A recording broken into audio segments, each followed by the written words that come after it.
All of that is the false consciousness which divides his garment, which accepts a second life, and because of it accepts second powers.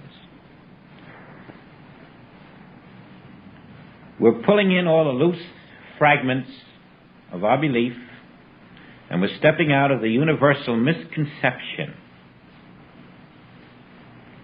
into the unconditioned reality of existence.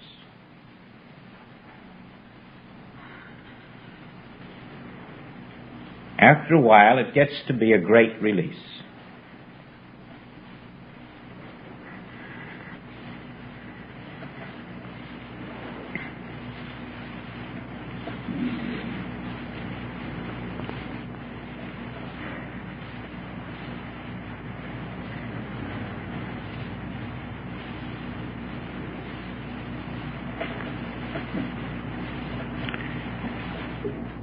There was a chap named Elijah,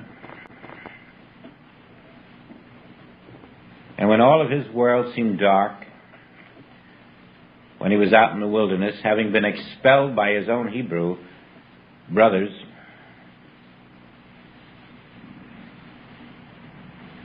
the voice in the wilderness said, "Never fear, there are 7,000 who have not bowed to Baal." Even in that blackest hour, his Christ consciousness revealed that for him there was a place. That the truth in him would have 7,000 who would be waiting for him to receive that truth. And this was telling us that no matter how black it may ever be, for us there are always 7,000 waiting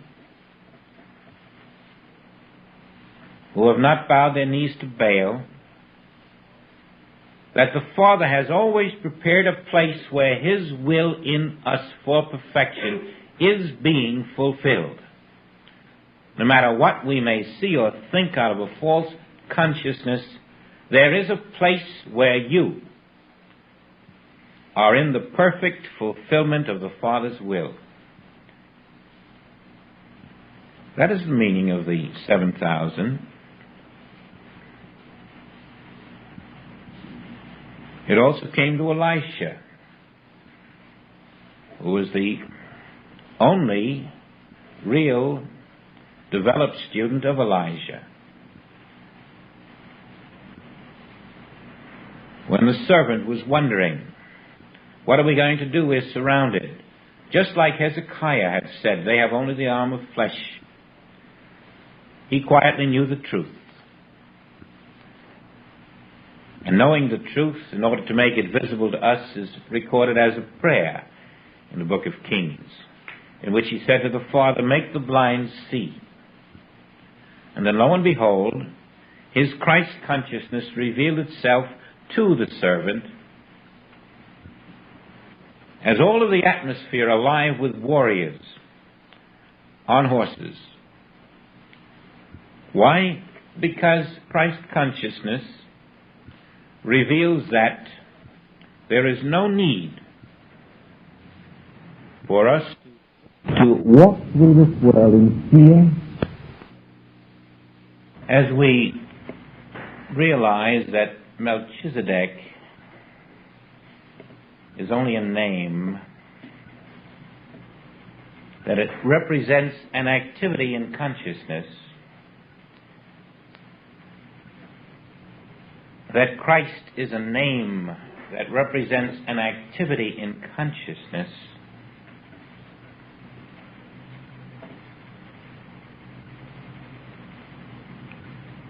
you must realize, too, that an activity in consciousness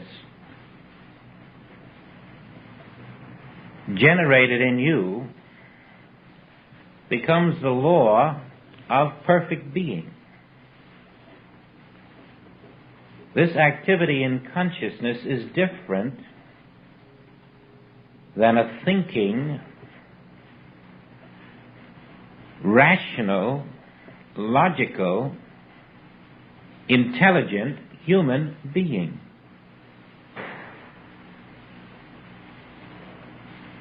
This activity in consciousness is not on page 163 in the Bible or another page in Joel's works.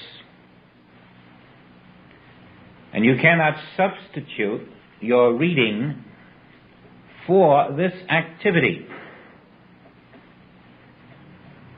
Generate this activity while you continue in the sense mind.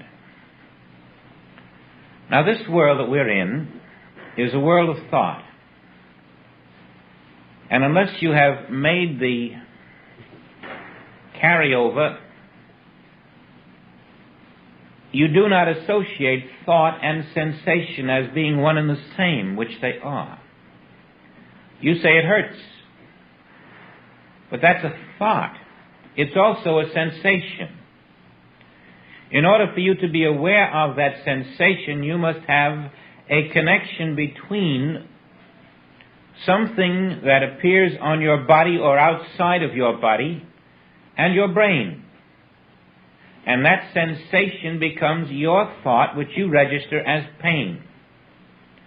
But that's only your thought. It isn't God's thought. It's the thought of the consciousness that is unreal. Now, what difference does it make if you read 500 more books and still go on under the belief that your sensations, your thoughts, represent something that is real? They do not. The only reality is God's thought. And it has nothing to do with your sensations. Now, when you look out with your eye, everything that you see represents thought. The only reason you see it, well, more comfortable, but ultimately the chair will not support you, or you won't be fit to sit in the chair, because the lie ultimately will show forth as a thought form not under the protection of God. The activity in consciousness, which releases the security that is built into your being, is that activity called spiritual consciousness. And you cannot have it and material consciousness too. The path of truth. And in Hebrews, he felt he had to tell them about this Melchizedek.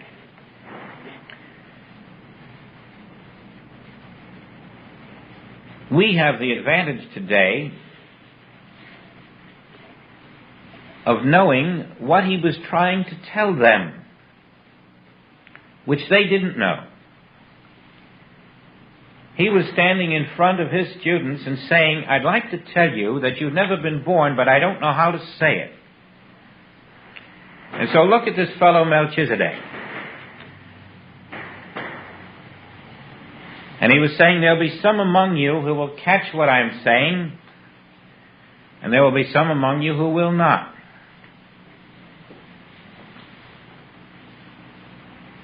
And so he said there was a priest.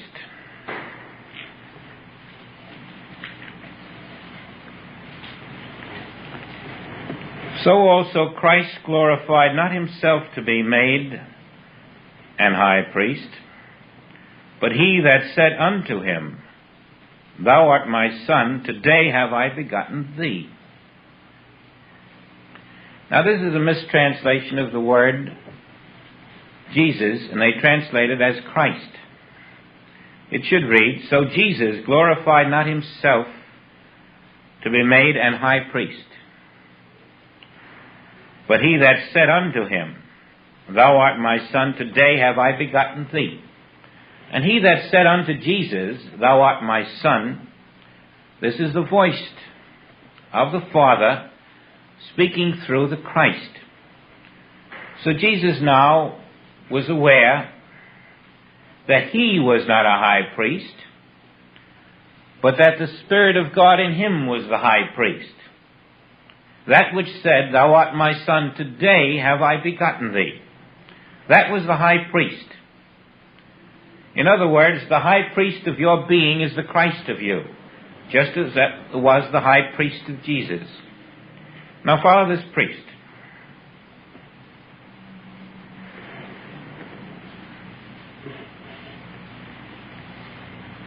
And we desire that every one of you do show the same diligence to the full assurance of hope unto the end.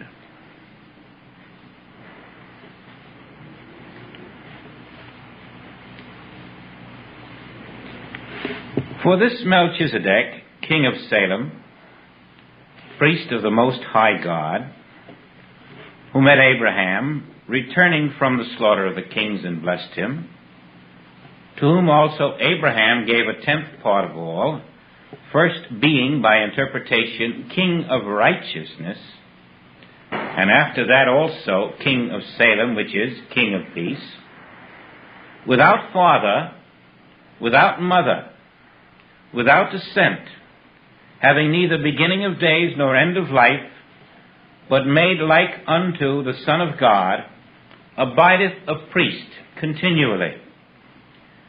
And so he is breaking the news to his people that there is a continuous priest without any line of descent, without mother or father, which is the substance of each of us, our reality.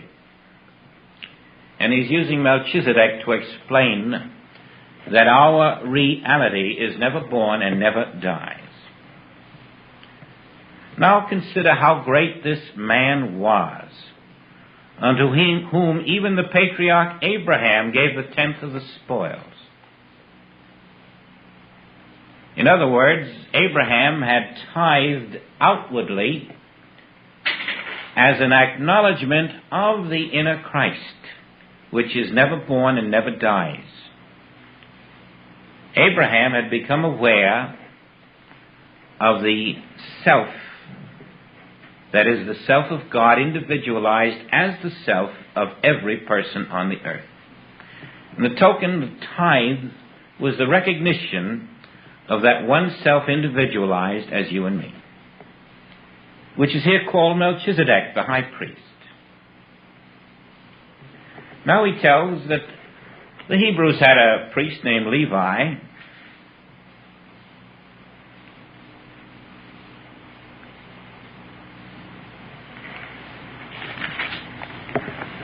but if therefore perfection were by the Levitical priesthood, for under it the people received the law, what further need was there that another priest should rise after the order of Melchizedek, and not be called after the order of Aaron?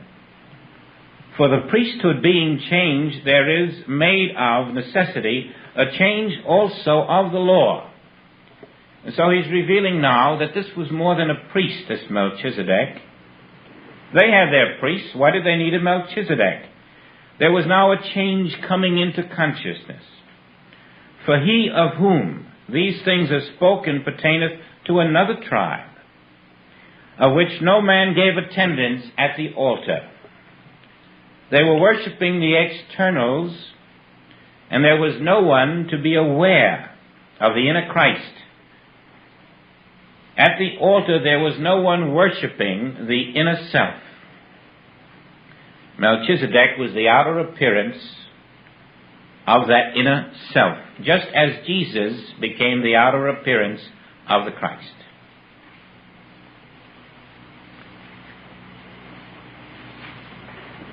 And you may know by now that Jesus is the reincarnation of Melchizedek.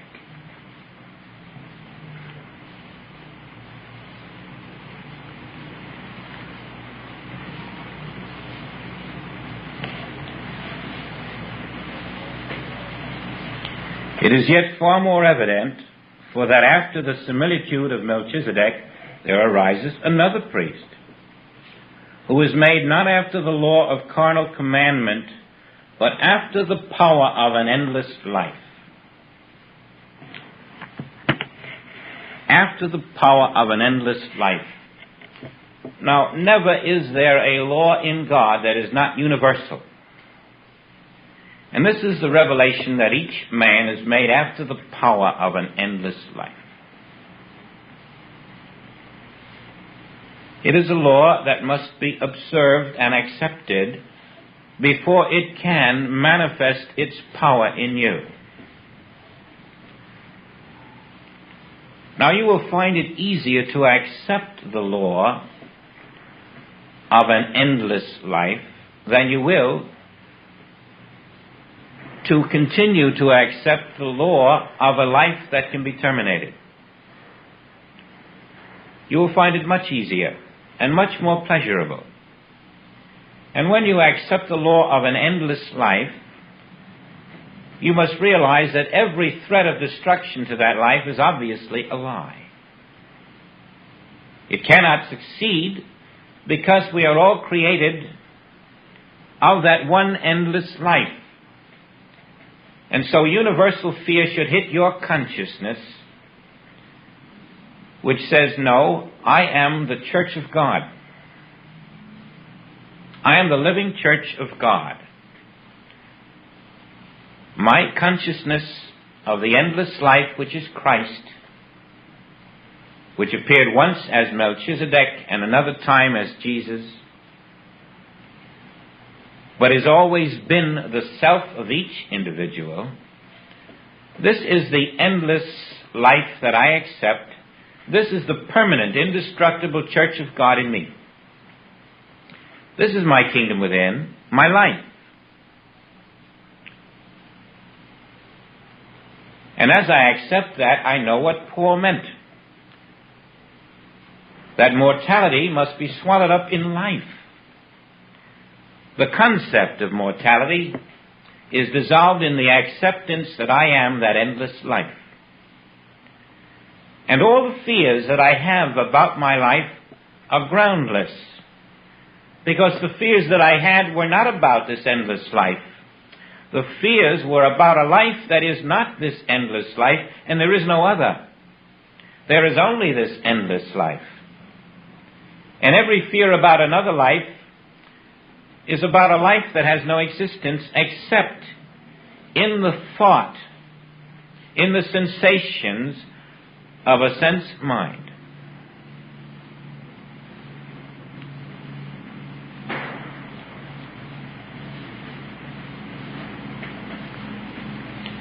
Blessed are the pure at heart, those who have come to an understanding that the endless life of God being the only, it is my life, and I need never fear any power in the universe, regardless of its nature, because any power in the universe is powerless against that one life of God that must and is my life. It must be my life because there is no other.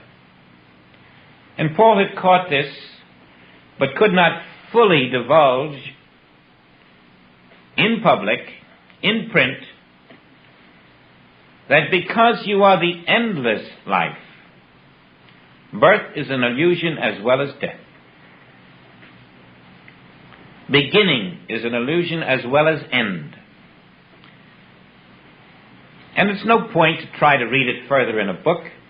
It must be taken into consciousness. It must be rested in. You must dwell in that awareness that you were really not born. Because this is the great secret behind the complete revelation of Jesus on this earth. His revelation that he was not born made possible all that he demonstrated. For it was not demonstrated by one who was born, it was demonstrated by one who knew that he was the one life that has no birth and no death. And in that demonstration, if you believe on me, if you too know that you are the one life that is never born and never dying, greater works shall ye do. Because it is only the fear of the world in us that shows outwardly as the conditions that we suffer. stand up to the fear,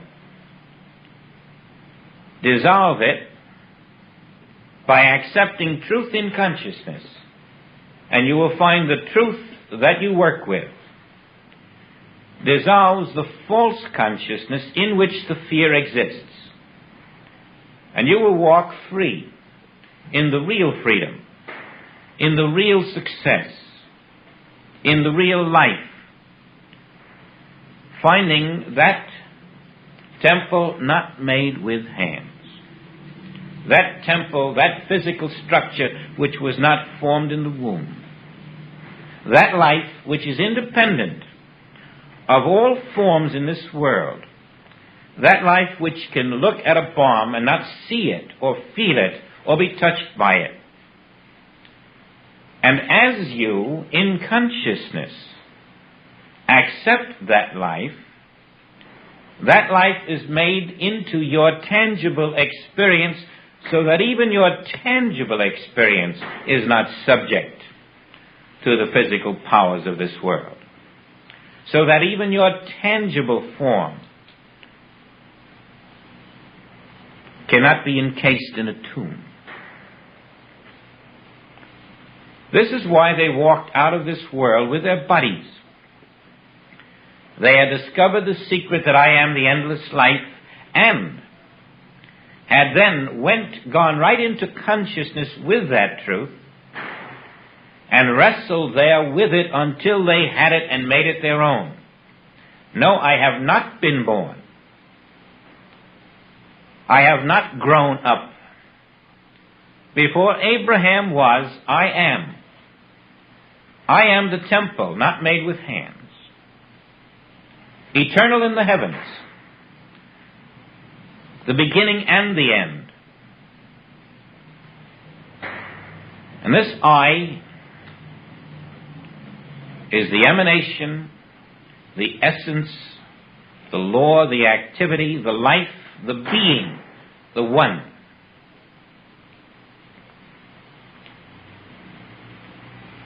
Once you have crossed that barrier, so that you can begin to feel not so awkward about not having been born, you will begin to see that the belief in birth has anchored the universal consciousness of man to death, and to destruction, and to disease.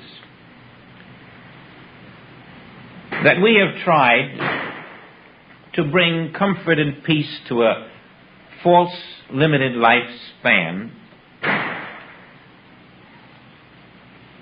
We have worked on the surface of the physical effect, instead of getting into the seed that grows. We have scoured the edges and let the center die.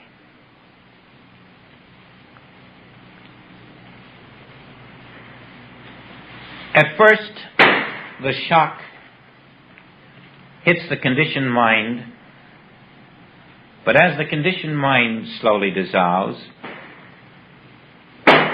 the good common sense of not having been born begins to hit you even harder than the first shock of it did. And you realize, of course, what kind of a God would we have had to have pushed all these atrocities into birth, and then to send them out to be shot and killed, and to kill people they don't even know, who in turn came through the same process. We have accepted all this nonsense as if it really were happening. We have not caught this world as the images of the false consciousness. And right where those images are is the living, invisible Christ. A very real Christ. An infinite Christ, functioning in infinite variety, in infinite perfection. Once I am free of this limiting belief in a body that must grow up to die, I am freeing God from that murder which each human consciousness has imposed upon the Father from the beginning. I am out of the Adam and Eve hypnosis. I am out of the hypnosis of the Adam and Eve consciousness which has imprisoned this world. I am stepping out of the second and third chapters into the first, where all is perfection unto eternity, where everything is so perfect that the Father rests, where there is no death, where there is only spiritual life. And I find it's rather comfortable. I'm not imprisoned inside of a mess of bones.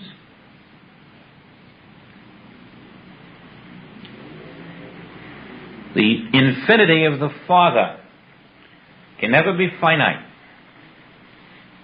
And slowly we discover that the message of Jesus is becoming a living message in us.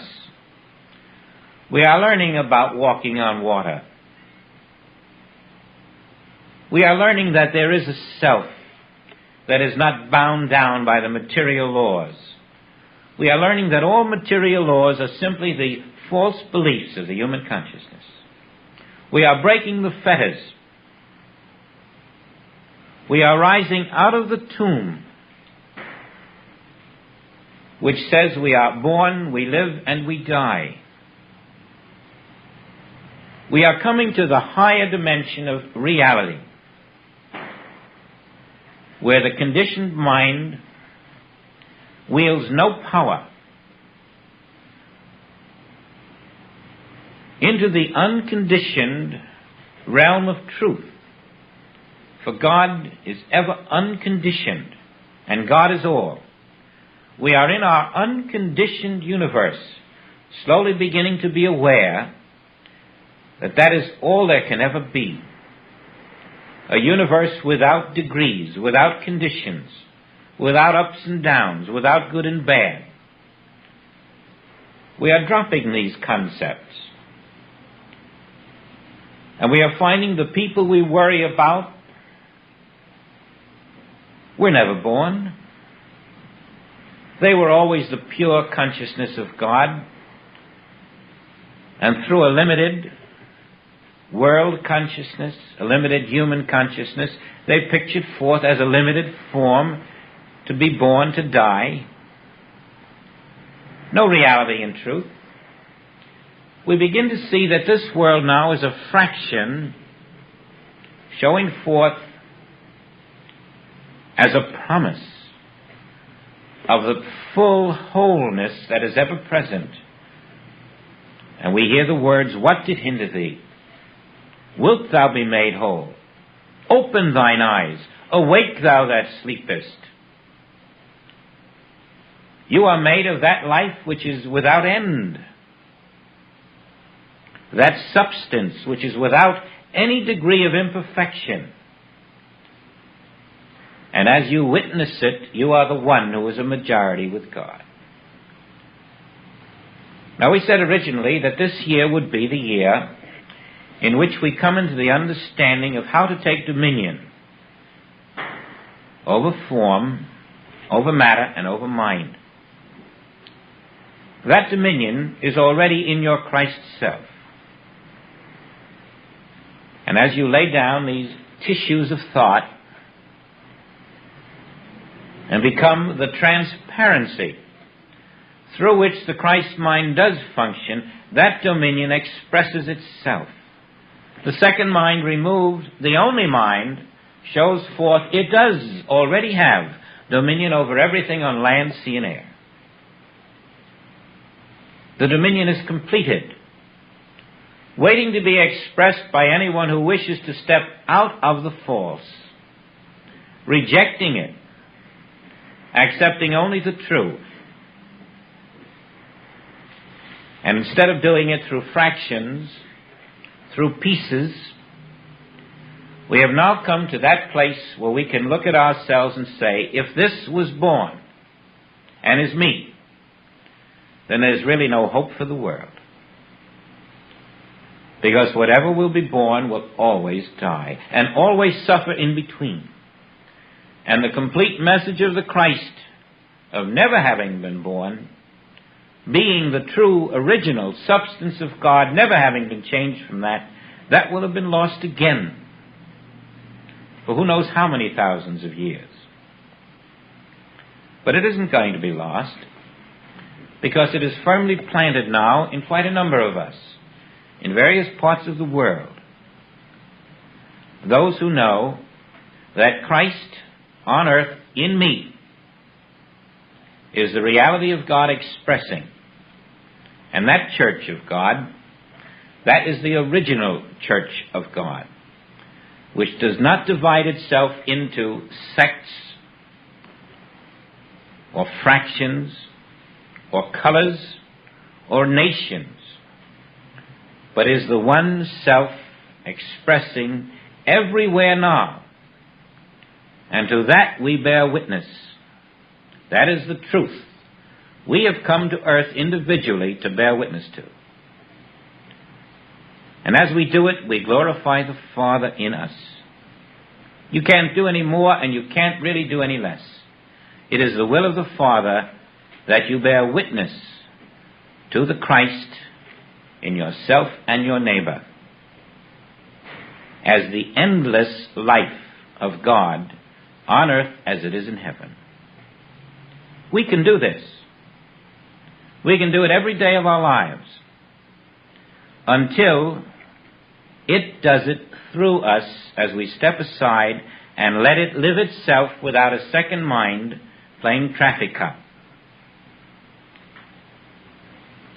Now we're coming close then to targeting the unconditioned mind as the one mind, without opposite, ever preserving its perpetual perfection on earth as it is in heaven. We are not setting up the belief in separate powers that can in any way stand and oppose the only mind there is. As you accept this present perfection, you have caught omnipotence and omnipresence and omniscience as the fact, and therefore what is opposite to that fact is not a fact, but is a pretender, a liar, a deceiver, an antichrist without reality. Please take into your meditations the consequences of I was not born.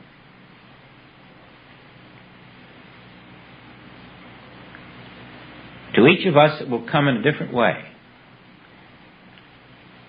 And as you do that, many of the false things that we have taken for granted will be revealed to you as foolish, unreal, not even there, merely supposed. And you will find you are much freer than you ever realized. And then you can test this new truth in any way you wish. Ultimately, you will have established contact with the infinite mind. And in that moment, your real freedom begins. As the infinite mind takes over, directing you, you will see why it was necessary to know that I have never been born. I am the Spirit. And in that knowledge, we begin what is called a reborning, out of what we thought we had been born into. We're removing more onion skins. Finally, we see gravity, the forces of nature, all of these things that seem so positive as powers are not a power over my spirit. My spirit isn't riding down Main Street. My spirit needs no defense against a bomb. My spirit is God itself. And you let that take you home.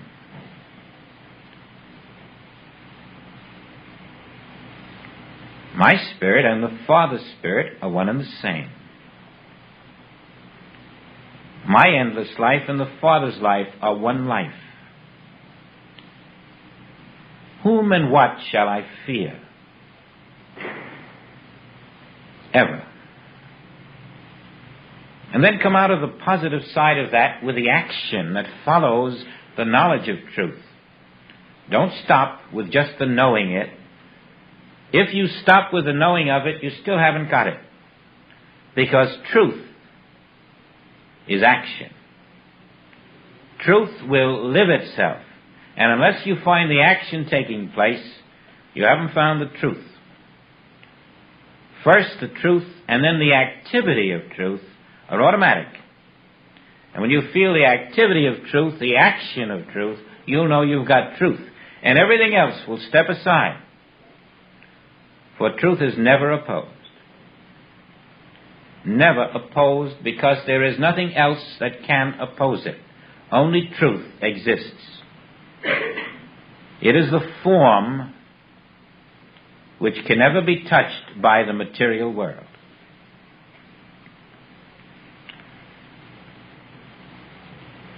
Nothing takes place outside of your human consciousness.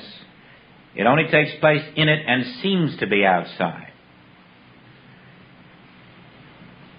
But truth, spirit, reality, frees you from the beliefs of the human consciousness and ultimately dissolves the false appearances which have been the problems you have experienced. God is present. God's power is present. Only God's power is present, and this must become the consciousness of the presence of God's perfect power here now, invisibly manifest, waiting for me to accept as a witness.